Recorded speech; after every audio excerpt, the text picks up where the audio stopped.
Welcome. If you're a Discord user who streams, you know how important it is to balance privacy and convenience. Today, I'll show you how to display invite links on Discord while using streamer mode on your PC, even after the latest update. Let's get started and make sure your community can join your server without a hitch. First, open up your Discord app on your computer. Make sure you're logged in and ready to go. Look down at the bottom left corner of your Discord window. You'll see your username and avatar. Right next to that, there's a small gear icon. Click on it to open your user settings. Once you're in the User Settings menu, look for the section labeled Streamer Mode in the sidebar. If you don't see it right away, you can use the search bar at the top to quickly find it. Click on Streamer Mode to enter its settings.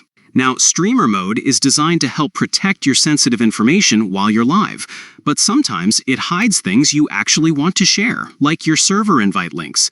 To fix this, pay attention to the options on the Streamer Mode page. You'll see a toggle called Hide Invite Links. By default, this might be turned on for privacy reasons. To allow your invite links to show up while streaming, simply switch off the Hide Invite Links option. This will prevent Discord from automatically hiding your server invites when streamer mode is active. Now, whenever you want to share your server with your viewers, you can easily copy and paste the invite link without any hassle. That's it! You've now adjusted your settings so invite links are visible, even when streamer mode is enabled. This simple tweak makes it easier to grow your community while still keeping your other personal information safe. If you found this guide helpful, don't forget to like and subscribe for more up-to-date Discord tips and tricks. Thanks for watching.